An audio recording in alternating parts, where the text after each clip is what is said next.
Today, we're covering the retirement framework from 10 years before you retire to all the way in, all in retirement. Fellow investors, bonjour. This is Mike Leroux, founder of Dividend Stocks Rocks and passionate investor. You're listening to the Dividend Guy blog podcast, where I and my co-host Véronique will help you invest with more conviction so you can enjoy your retirement.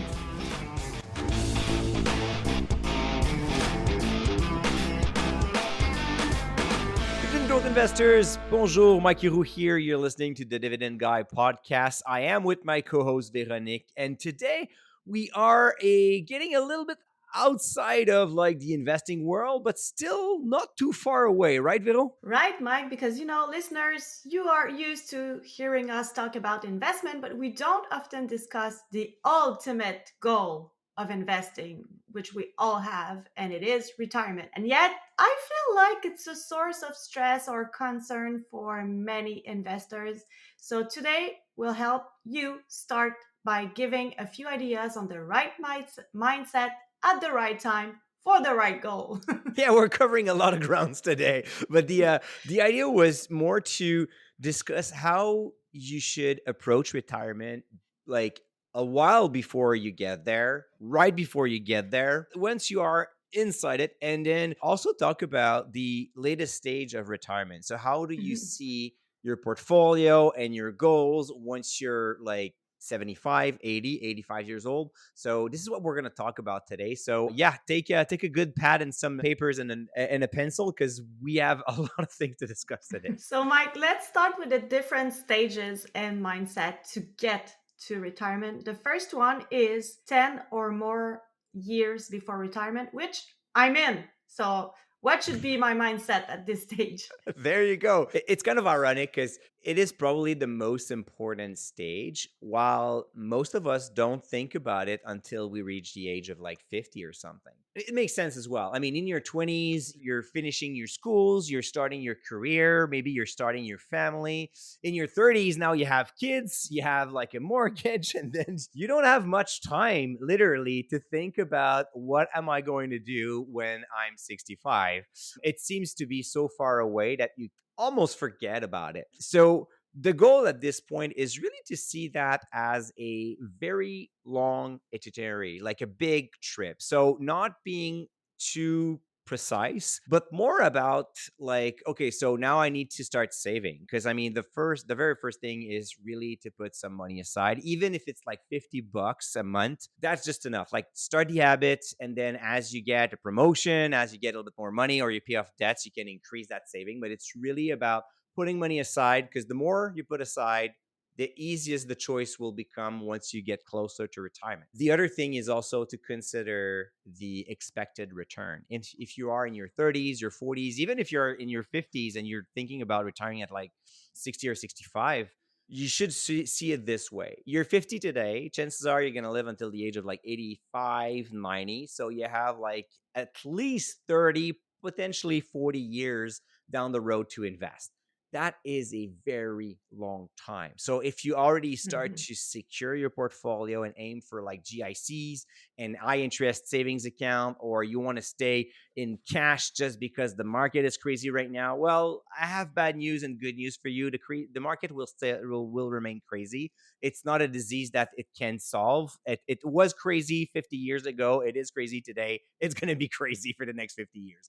So instead of trying to time the market, figure out when it's the right time, just go with a simple plan, start saving, and focus on the long run. So the expected return will have a large role to play in your retirement plan. So the more you can stomach those volatility and have a diversified portfolio into stocks and equities instead of going for bonds, the better it will be later on. I mean, when you look at the stock market for like 40, 50 years time frame, what we see is almost kind of like a straight line to the top. I mean, yes, there are like a few speed bumps, but if you put the crisis of 2008 in a 40, 50 years time frame graph, you're not going to see a huge drop. And even then, Right. back then, it was just like a catastrophe. It was like something that we have never experienced before. It was violent. Like, one thing that I remember of 2008 is how fast the market dropped. That was just crazy. It was just like every single day was like 2, 3, 4, 5%, and all the time. So the US market dropped by more than 50% in a few months, which was definitely unseen. But in the Mhm. end, when we look at it today in 2025, we're just like, oh, okay, so that wasn't that bad. Well, it's because we don't remember how we felt back then. So Right. the mindset is really just about, okay, so playing the long game, having a strategy, just focusing on that. And that's pretty much it. You don't need to know exactly at what age you want to retire or what kind of budget you need, because those questions are actually going to insert them by themselves. Because at one point, you will have a specific amount, you're going to get closer to retirement. This is what we're going to talk in a few minutes. And then you will establish your budget according to what you have saved. So the very Mhm. first thing right now, just start investing. So, like you've said, the most essential part is to maximize our savings, but what's to be considered precisely? First things first, it is a really good time to study a little bit more different strategies and pick one you understand and you like. The goal here is not to select a strategy that will enable you to outperform your neighbor or your brother in law, but rather a strategy that you can stick to it for decades. It doesn't really matter if it's dividend growth investing, index investing, factor investing. I mean, you pick the one you want. Literally, what really matters is, okay, so I'm going to stick with a strategy no matter what happens on the market. And in 25 years from now, I'm going to be super happy that I will have the results that I deserve. Mhm. Too often, I see investors looking back over the past 3, 5 years and realizing that, oh, okay, so if I should have gone for factor investing, would have been better than index investing, or vice versa, and then switching from one strategy to another. The second step is to run different scenarios to see if it's better for you to put money in a TFSA or an RSP, or create a mix of both. Consider if you have like a pension plan at work as well. So it's more to see if there will be a major impact, because from some people it will be better to maximize the TFSA first and then go for the RSP, and for some others it's going to be quite the opposite. So without running wide scenarios, you will not be able to see that. Again, you have to include government benefits, pension plan benefits as well. Doesn't need to be super precise, but at least you're going to have a better idea of like what's going to come up next and how your tax rate will be influenced by those choices. The other thing is, of course, is to figure out if it's better to pay off your debts first or to invest. If you have a high risk tolerance and you're willing to invest more in the stock market, well, your expected return will likely be higher than the percentage that you pay on your debt. So therefore, it's probably better to put a little bit more money in the savings instead of paying down your debts. On the other side, if you're going for like GICs and bonds, well, or if you have like a 8% interest rate on your car loan, well, it's a lot better to pay off that 8% debt right away. It's kind of like making 8% return on your portfolio on that year. So you're better off paying off your debt. So again, it's like those like daily decisions that you have to make for the future, but you just have to keep the big picture in mind and just do kind of like the rough part of your retirement plan. Listeners, let's empower you in the investment world with our free dividend rockstar list, which includes stock ideas with positive dividend triangles. How does the list help investors, Mike? Vero, we survey regularly our members and our readers, and we ask them what are their biggest struggle. And one that keeps coming back is really the buy struggle. Most investors don't know what to buy, they don't know when to buy it, and the Rockstar list will help them grow a little bit more their conviction, because that list of stock will just include companies that show great financial metrics. Of course, you cannot start by picking them blindly, but it's a pretty good start to make sure that the company that you're about to read and know their business model is actually a business showing revenue growth, earnings growth, and dividend growth. The way I use it usually is I will filter it by sector to identify a sector that I want to have more exposure to, and then I just look for companies that have the strongest dividend growth model. To download the list, enter your name and email at thedividendguyblog.com/rockstar. Again, hit pause now and go to thedividendguideblog.com/rockstar. But now, like you've just mentioned, the investment strategy we choose has an impact on our expected returns. So, do you have like general guidelines for them? Well, I'd say first, don't get too complicated. Once again, having like an easy strategy to follow, it's going to be a lot easier. And then a lot of investors seems to want to have like super specific rate of return depending on the account and depending on the strategy you are making. But really, from a financial planning point of view, the expected return will be influenced only by your asset allocation.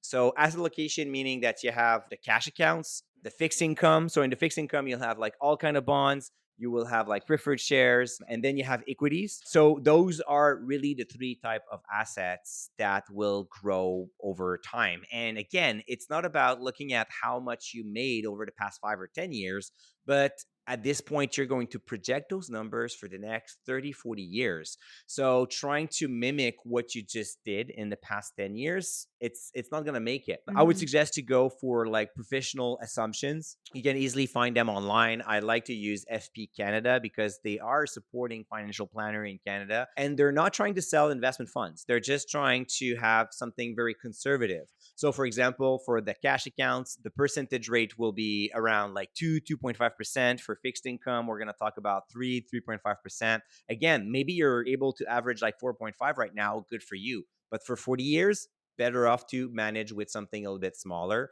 And for the equity part, we're going to talk about 6-7% as well. In terms of inflation, never forget about inflation. Like go for a 2%. I know a lot of investors like to go for 3. That's fine. It's not likely to happen, but it is definitely going to provide you some level of safety net. On the other side, if you go for an expected rate of return around like 5% or 6%, and then you have an inflation of 3, you may find it quite difficult to save enough Mhm. money to sustain a good retirement budget. So maybe you want to either be a little bit more positive on their expected return or be a little bit more positive on the inflation. So that's why I like to just keep the 2%. That's the target for the Bank of Canada. That's the target for the Fed on the US side. So chances are this is what we're going to get over a long period of time. All right, so then comes phase two and a bit of excitement because we are in between 0 to 5 years to retirement. At this point, we need to start working on a more precise plan. What would be your first steps? Yeah, so at this time, it's really important that you revise the original plan because at first we were just like, oh, yeah, those are like the big lines. I know I have to put that much money on the side. But now we're getting to the point where you're eventually going to withdraw money from those accounts. So you need to make sure that the plan is still making sense. Those are the time to make the latest adjustments, of course, but it's more about being more precise, like how much have you in each account and what will be the withdrawal sequence. So, is it better to start withdrawing from your non registered account, your pension account, your tax free savings account? So, again, running simulations is always the best way to do it. If you ask any financial planner, oh, where should I start withdrawing first? They're all going to tell you it depends. And it really depends. It's a case by case scenario depending on if you have like a pension plan, if you have rental properties, if you have like a lot of CPP and OAS waiting for you, if you have like a large retirement account or a large Lira account. All of those things are super important. At this stage, it's also interesting to test different age of retirement. If you're like Mm. 0 to 5 years to retire, then you can see what would be the impact of waiting one more year before you retire. For some people, it's going to be like a $2,000 difference in their retirement budget. Well, if you're fed up by your boss, maybe you're just going to pull the plug right away because you're going to be thinking, well, 2 grand is not going to be enough. But if you have like special bonuses or you need to reach a special age to get like a higher pension, for example, maybe it's worth it to endure your colleagues for one more year. So testing different ages could be quite interesting. And also what you can do as well. And we've been living since the beginning of 2025 into a highly volatile market. So that could be a quite interesting way to do it. Start your Mhm. retirement plan with expecting a very bad year on the stock market, like a drop of like 15% or 20%, just to test your retirement plan. If you're Right. not able to retire comfortably, with a 15% market drop the day you retire, maybe working one more year just to create that buffer will be a good idea. So again, it's really about looking at where you're at today, what's going to be the impact of waiting one more year, 2 more years, or retiring a bit earlier, and then finally testing your portfolio with a major drop at the very beginning, and then having the same expected returns for the next 40 years. It's going to tell you a lot about how solid your plan is, or maybe not. At this point, some investors may be tempted to consider like a different asset allocation. However, they may also need to review their expected returns if they do so, right? Yeah, there's a balance. I mean, I like to say that there's no free lunch in finance, but there's a case. If you're thinking, oh, I'm about to retire in like 6 months, so I'm going to move a large part of my stocks into bonds or into GICs because I'm going to retire, you have to think, well, yes, you're retiring in 6 months, but you're going to be in that stage for 20, 30 years. So going right up front towards more fixed income could have a major impact on your retirement plan. We just discussed like expected returns. So there's a big difference if you have like a 6, 7% expected returns for your equity part, and now you're moving that towards 3.5. You're just like slashing your expected returns by half. Mhm. How you're going to be able to sustain the same retirement budget, that's going to be quite difficult to do. So, thinking that you're going to live through multiple bear markets and multiple bull markets again at this stage of retirement is really important. Yes, it's a bit tough to swallow when your portfolio is down 15%, but if you're not able to go through that, I suggest that you run your retirement plan with an expected return of 3% to see if you're actually able to live on the budget you wanted. Maybe it's possible, and that would be great though. But if it's not the case, well, then you'll have to be able to stomach those fluctuation. Most people won't make it if they want to withdraw more than 4% of their portfolio, but it's even worse if you're moving the money into bonds. So you have to consider that. The 4% withdrawing rules will be good for most of the time, but like financial literatures have showed us that in some cases it still could be a bit dangerous. So not too bad, but if you're thinking of like withdrawing like 5 or 6% of your portfolio, and then you're thinking about securing it like into fixed income or like some products that seems to be towards like fixed distribution and high yielding stocks or high distribution, but actually I would suggest that you look at their distribution history over the past like 10, 15, 20 years to see if the distribution was, yes, generous, but was it able to maintain to keep up with inflation? And even the worst part, in most cases, and we're gonna get discuss that in another episode. So I'm just like dropping a little bit of like a hint there. But in some cases, the distribution is actually going lower over time. So while you're thinking that you're benefiting from a high yielding distribution products, you're actually destroying your plan without even knowing. So that is Mhm. really, really important to consider. Yeah, listeners, by the way, next week we will discuss three income products for retirees. So you might want to hit pause and subscribe to our podcast right now. The subscribe button is right underneath our podcast logo. So very easy to do. Okay, Mike, at this stage, it's also the time to get a clearer vision and scenarios of what your typical day, month, and year will look like. So could you give us a few examples? Yeah, so it's about the same thing as when people are asking where should I withdraw first. Some people will say, "Well, do I have enough to retire?" I mean, it really depends on what you want to do, right? I remember when I was a financial planner, I had like one of my clients, he just loved snowboarding and then playing musics. And he was like living by the mountain, literally. So his biggest retirement expenses was his snowboarding gear that he was like changing every 5 years or so. And then the mountain, like the ski pass, and that was it. Like, besides that, he already had his instrument and everything. So he was able to live a really frugal retirement and he was Mhm. happy like this. So that was fine. He didn't like to travel, he didn't like fancy cars. He was happy where he lived. He had no children. So, and God knows children are costly. Yeah, Uh, that's for another you story. tell But me. But those are the things that you have to consider. I mean, we're going to get there right away. I have 3 kids, you have 3 kids.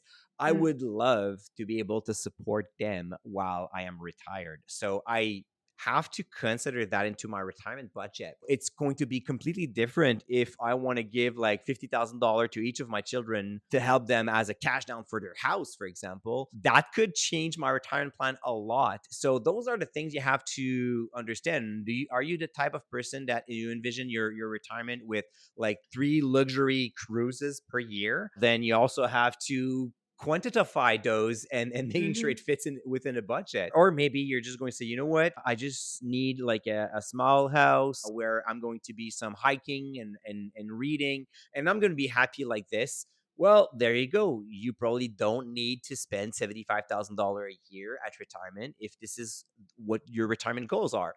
So it's really important, as you mentioned, to imagine what would be your typical year in terms of like major expenses, because the rule of thumb is to use like 70% of your current budget. Sometimes it makes sense, sometimes not so much. I mean, if you want to travel the world once you're retired, well, probably that your current budget is probably not enough and you'll have Right. to increase it. So again, it's really case by case, but having that clear vision, especially when you're like less than 5 years before you retire, you should know what you want to do. And this is where you're going to have like to make some negotiation between how much money you have right now, so which kind of budget you can spend, and then should you work part-time or work a few more years, or if you could actually afford to retire right away with the activities you want and you already have the budget ready for this. So it's really the place where you're in the negotiation phase with yourself or with your spouse, depending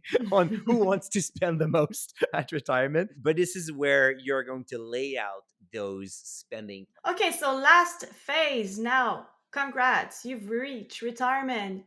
However, we've noticed at Retirement Loop that moving from an accumulation mindset to a decumulation one is really hard for retirees. So, what's the right approach to that, Mike? It's going from adding capital to your portfolio, especially when the market is down, and then you're just thinking, "Oh my god, I'm just getting a good deal. I'm just buying more shares at a lower price. That's amazing." Changing this stage all the way to the opposite of that spectrum, where you have to withdraw capital, maybe sell shares when the market is down, is probably the most difficult thing to change and to be Mhm. comfortable with once you retire. I mean, we've been almost brainwashed that yeah, we have to work, we have to make sacrifice, you have to put money on the side, and you have to invest for your retirement. I've seen that with so many retirees. In their first years, they're actually trying to keep on adding capital. So they're getting some of their pension or their dividend income or any other type of distribution, and they don't want to spend everything. They want to re-inject more money in their portfolio even though they're retired and they stop working. So it's kind of like almost an obsession, but it kind of makes sense. I mean, you've been doing this for like 30, 40, 50 years, and then all of a sudden it's you have to switch gear and say, oh, now I'm withdrawing money. So the best way to convince yourself that you're good with that is to have clear visuals, like a strong financial projections, a detailed plan, like each year where your accounts will be, so you can understand that it's okay to withdraw 20, 30, $40,000 from your portfolio, and you're Hmm. still going to be fine in 20 years. It's really hard, but having those numbers and being able to track them is going to help you getting that conviction that you can actually enjoy your retirement instead of like keep on piling. Because I mean, the saddest story that I hear about like the relationship with money for retirees is people not spending money on things they like just Mhm. because they don't permit themselves to, and eventually pass away with like millions of dollars where they could have just enjoyed life or making it more comfortable. They did not give themselves the permission to do that. So Right. having the numbers, having the visuals is going to help your brain understand that it's okay, that you can shift gear. And one thing that is great is what you can do is instead of thinking, "Oh, I'm going to spend $50,000 every year," well, you can revise and adjust your plan every single year. So, it's kind of like retiring on day 1 every year. So you're a brand new retiree, you look at your account, you look at your situation, and then you look at what just happened last year. So did you spend too much? Did you like do you have like a better cushion? Is the market was the market generous with us, or if are we in a crisis? So we are in a crisis. Well, probably that this year you're not going to go on the cruise. You're not going to spend money to renovate your house or whatever. And on a good year, well, you be thinking, well, now it's the time that I can spend a little bit more than usual, so I can live more comfortably, and I will still be in line with my plan. Hey, dividend growth investors, this is Vero. Mike is currently taking a sip of water, which gives us 10 seconds, and I literally mean 10 seconds to grow the podcast together. Go on Spotify or Apple Podcast, hit pause, and then under our logo, you'll see two very interesting buttons. One to subscribe, hit that subscribe button now, and then give us a 5-star rating. Our goal is to help more investors just like you, so please spread the love. Thank you.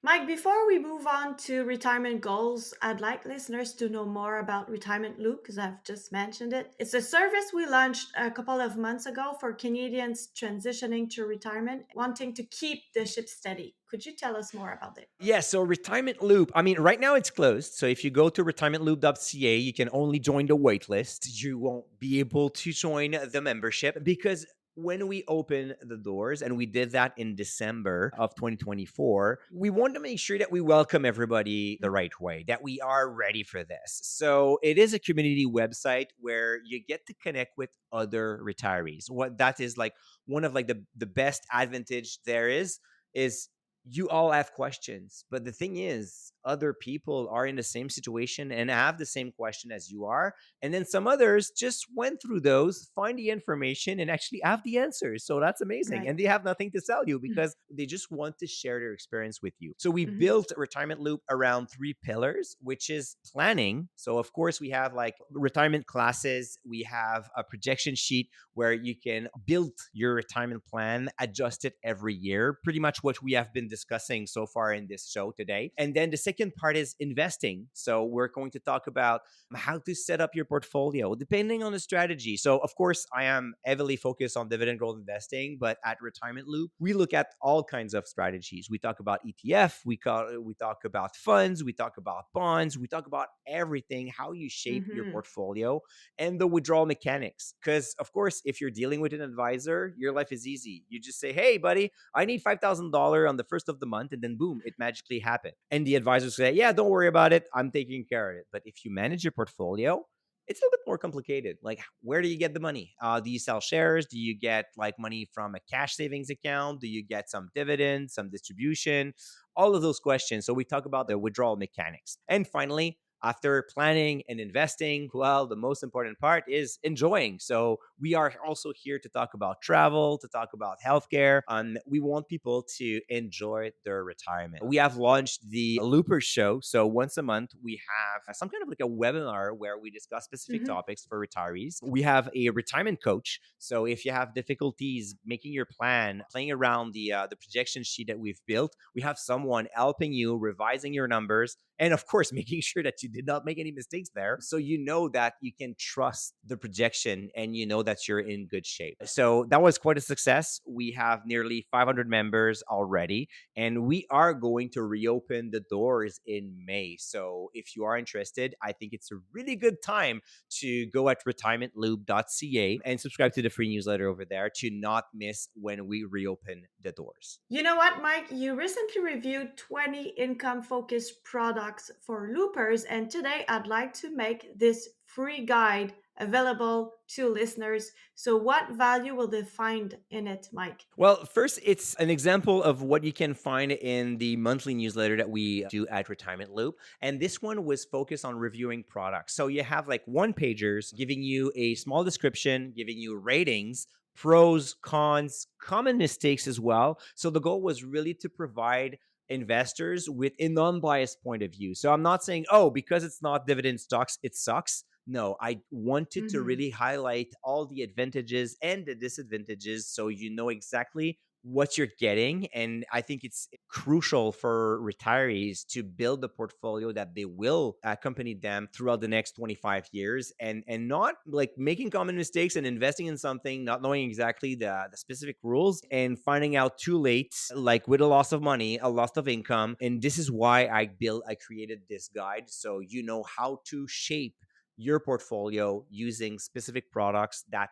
are actually a good fit for your goals. And I want to say hi to Morrow because he is a looper. He's also a DSR member and he's a very active member. And he just downloaded the guide and he said it was the best income product guide. I've never seen such a good review elsewhere. So, listeners, you can download the Canadian Retirees Guide to Income Producing Investment now at thedividendguideblog.com/retirement dash loop. Thedividendguideblog.com/retirement dash loop. Okay, Mike, there are three main goals to retirement. It's either retire early, maximize your budget, or maximize your estate. What are the key points to be able to retire early? Well, if you want to retire early, it's all about math, right? We have discussed this a few times on the show actually. You have to save massively, invest massively, and not spending much money. You have to be prepared for like 40 years or more of retirement. So the key metric here to focus on is the expected return. It's difficult to make projections for 50, 60 years up front, and you better get it right. So having more conservative expected returns and the ability to not spend much so you can play around with your budget is definitely the key points if you want to retire early. This is a case where I would really review my financial plan like every year to make sure that you're on track, because maybe at one point you will have to go back work part-time or something like that, because it's Mm, it's quite a feat actually to be able to retire at the age of like 40 or 45 thinking that you're going to live until the age of 90. You need right. a sizable portfolio. And one major point is an agile budget that includes a base budget and extra spending, right? Yeah, I mean, it's obviously easier if you're frugal, if you don't need much to be happy. And I would say be very, very conservative with the base budget. And then on good years, you can enjoy life a little bit more. For example, I would probably go for a withdrawal rate of like 3.5% Mm, maximum, mhm. even though the 4%, like I said, is like a common rule. Most of the time it works. But if you have for 40, 50 years of retirement a plan, 4% seems to be a bit optimistic. So I would go on the conservative side and spend a lot less than expected. Now, how would you approach the goal of maximizing your budget? That would be my type of retirement, like the luxury type, like spending as much as I can every single year. When we're talking about retirement budget, we have like three phases. Most of the time, you have like the go go phase. Those are like younger retirees. You just retired, you're healthy, you have money, and you have a long list of things to do on your bucket list. So, this Mhm. is where you're going to spend the most. Then you go into the slow go years where you come down a little. You're probably in your 70s at this point. You don't have the urge to travel 4 times a year or to spend money on a new car. You don't really care about driving anymore. So then your budget's going to slow down a little bit. And then you have the no go phase where it's more about a phase of reflection, where your health is starting to limit your choices as well. And then most of your budget will be geared more towards a more comfortable retirement and healthcare services than spending money.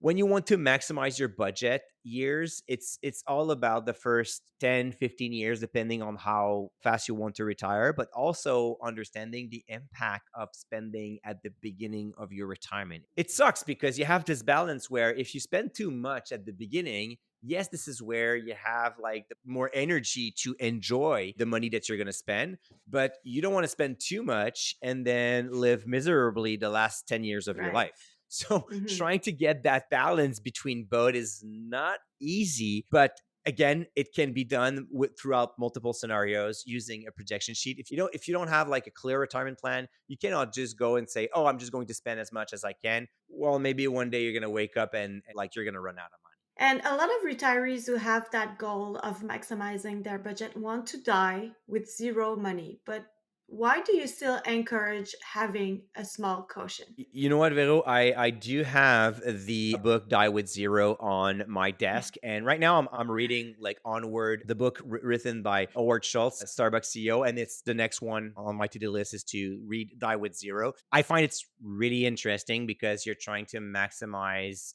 what you've been working your whole life for. So that's great. Mhm. On the other side, if you die with zero, it's great. If you die with zero minus $500,000 because you're wrong with your calculation, not that great, right? So the retirement loop projection sheet will let you have a cushion. So you can plan when you do your financial projection to have like a cushion in dollars. So maybe you say, okay, so I want to die with zero, but with like $200,000 on the side. Just at least like keep that aside just to make sure that if I'm wrong for 1 or 2 years, I mean, I'm still going to be able to enjoy my last year on Earth. The other thing that I like to do is, in terms of like building a cushion, is to not sell your house. If you're able to retire and then live on your government benefits, your pension, and your portfolio, and you don't have to sell your house, that's a great way to kind of like die with zero liquid dollars but still have some kind of like estate value. And it's great because it's the ultimate backup plan. So if you again get it wrong, well, you can always either borrow from your house or eventually sell it, and that would inject a big lump sum of capital into your portfolio, so that could help you a lot. And having the maximum budget may create the desire to take government benefits sooner rather than later. What's the risk of doing so? Well, I think that people that wants to maximize their retirement budget should actually do the opposite. Because yes, it's Mm. as you said, it's super tempting. You retire on day one, you start getting the government benefits right away, and you're thinking, "Oh my god, I get a paycheck." Because that's all about that mindset that we've been talking about today on the show. Is once you retire, you want to recreate a paycheck. You want to kind of like feel that you are working again, but you really just want to get paid. You don't necessarily want to wake up and work. Getting CPP, OAS, government benefits in the US kind of like replicate that feeling. But if Mhm. you wait, you're going to increase CPP and OAS, which you're going to get a bonus. And that will be a higher base down the line for retirement income that will never let you down. So it's a great way to transfer some risk, and then you can work a little bit more on your portfolio. If you do the opposite, well, then you're putting a little bit more pressure on your portfolio to generate like the good expected returns that you wanted to make your plan something that works. So if you really want to maximize your budget, trying to convince yourself again throughout running various scenarios that you can withdraw money from your portfolio first and eventually you're going to hit the government benefits is definitely a better way to do it. Finally, what is the best way to retire with the maximum estate possible? So, once again, it's a game of balance and negotiation. Of course, the idea here is not to not spend a penny and die with like $50 million on their bank account, but it's just to maximize how much you're going to leave to your spouse or your children or your grandchildren. So, the first thing is to consider, well, your house, probably tax free, which would be a good thing, the TFSA as well. So, if you're able to not touch those two assets as long as possible, you can minimize taxes actually. So, that is great. Then non-registered assets as well, because you're just going to have like the estate will just pay the tax on capital gain, but not on the Mhm. rest. And on the other side, if you're able to maximize that, and then you withdraw more money from your RSP, for example, well, then you avoid a lot of taxes. Because if you die with $1 million in your RSP, that maybe into your RIF at this point, and you have like no spouse to transfer the money to, well, that $1 million will quickly fell into roughly $500,000 because once you pass away, like the government says, well, it's like you would have withdrawn and sell all your assets the second before you pass away. So withdrawing $1 million in a single lump sum, well, that's a lot of taxes to be paid. Right. If your goal is to leave a good cushion to your children or grandchildren, having a life insurance could also be making a little bit more sense. Like, I like to say that in terms of like the life insurance needs, you have like three types of needs. You have like when you're younger, you probably have like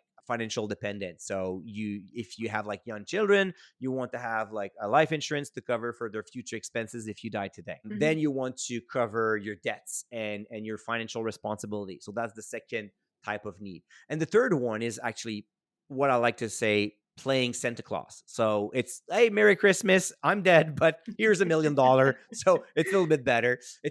I mean, it's a nice way to see it, but meaning that you don't need the life insurance for a specific thing, but you want to give a gift to your children or grandchildren or your spouse. And this is a good way to maximize your estate. Again, it's all a matter of like balance and how much the premium costs for the benefit. So I'll let you do the calculation, but just have to consider this when you're building your retirement plan. And how does this goal affect portfolio management? Well, if I want to leave a big estate and I don't want to die with zero, it also means that when I look at my portfolio, I'm going to manage it as my portfolio is going to outlive me. So the portfolio life expectancy is still 50 to 100 years old because I want that Mhm. portfolio to keep on growing, not just for my needs, but for the needs of my children and my grandchildren and so on. So therefore, I will not likely put a lot of money into safe investments such as like bond, GICs, or cash. I want to benefit from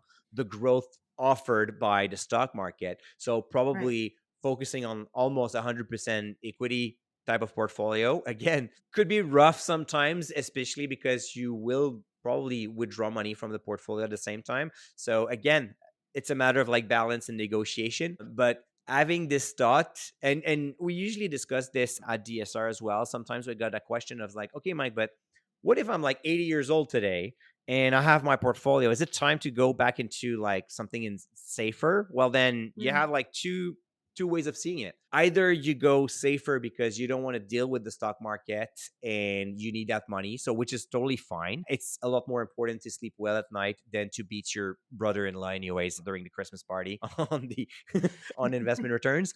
But on the other side, the other way to see it is say, okay, I'm 80 years old. Chances are I have maybe 10 years left, maybe less, maybe more, but not so much. So I'm thinking about the next 30, 40, 50 years, thinking that my portfolio is going to continue to work for my family and not just for myself. So it's two different ways to see it. Both of them are great.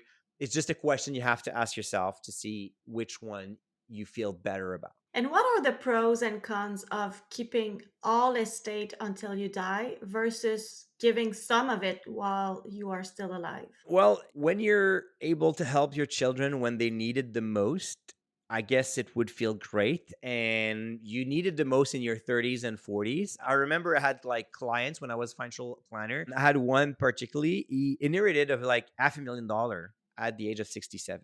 So that was not really useful. I mean, it was just like, yeah, that's like additional income, but I already have my retirement plan. He was already Hmm. retired. His dad passed away. He was like 93 or 94, something like that. So he didn't need that money. So is it really worth it? So that's on one side. On the other, though, if you help your children too much, well, maybe you're going to end up depending on them when you're 80 years old. So you want to make sure that you plan how much you spend for your children and grandchildren, and making sure that you still have enough for you to live comfortably for several years. Before it wasn't that hard because a lot of people, they were passing away around like 75 and 80. Today, chances of hitting like 95 is definitely not a dream anymore. It's like something that is more closer to a reality than anything else. Mike, last question for today. It was a long and valuable episode. How would you summarize the retirement framework? So, when you're thinking about your retirement, you really have like kind of like four stages. The first one is like 10 or more years before you retire. You see that as a very long journey. What you need is pretty much just like the end goal, like looking at rough projection just to know, okay, how much am I saving right now? Which kind of like portfolio is going to give me down the road? Am I better investing in like TFSA or RSP or a mix of both? Like those are like the big lines, and that's about it. You select your asset allocation, you select your strategy, and then you move on. 0 to 5 years before you retire, you get precise. It's time to really tweak how, like, exactly when you're going to retire. Is it making a difference if you wait 1 year or if you retire a little bit earlier? And then you're going to look at which account is going to provide me with my retirement income first. So, what would be the best withdrawal sequence? Those are like Mhm. the game plan that you're planning. And then once you're retired, well, this is where you optimize everything every year. So you adjust, you need an agile budget. And this is also where you're going to kind of like optimize your plan depending on your goals that we have discussed. Do you want to like retire super fast? Do you want to spend a lot of money, or do you want to minimize taxes and leave a big chunk of money behind? Finally, as you age, you're going to go into the slow go and the no go phase where you're asking yourself more questions about how I want to manage my portfolio. Is it just for my needs or for the needs of the next generation? Am I going to give a little bit more money, and how I envision this? At every stage of that framework, I think that what is really important is always to keep in mind that you're projecting for several decades in the future. Therefore, you cannot base your decision on what just happened this year, the last 5 years, even the last 10 years. That's not enough. The second thing is always readjust, always retire on year one every single year. Always look at your budget. Make sure that you have kind of like the base budget, and then you have like extra spending. When you have a good year, you spend more. When you have a bad year, this is time to slow down. It's just going to make your retirement a lot smoother, and you'll be able to retire stress free. Well, thank you so much, Mike, for giving us a clear framework to transition to retirement. Listeners, remember to download our Canadian Retirees Guide to Income Producing Investments for our complete review of 20 income products at thedividendguideblog.com/retirement-loop. You will also find the link and related content in our show notes at thedividendguideblog.com/224. Before you go, hit the subscribe button underneath our podcast logo and leave us a 5-star rating. Until next week, stay invested. Stay invested. Hey, fellow investors, it's Mike here. I hope that you have enjoyed this episode. Please note that the Dividend Guy Blog podcast is at no time issuing buy or sell recommendation. Please do your own due diligence, as this podcast is recorded for information and hopefully fun purposes only. Make your research, make sure you do your stuff. We're not responsible for your losses or your profit after listening to this episode. And until next one, stay invested.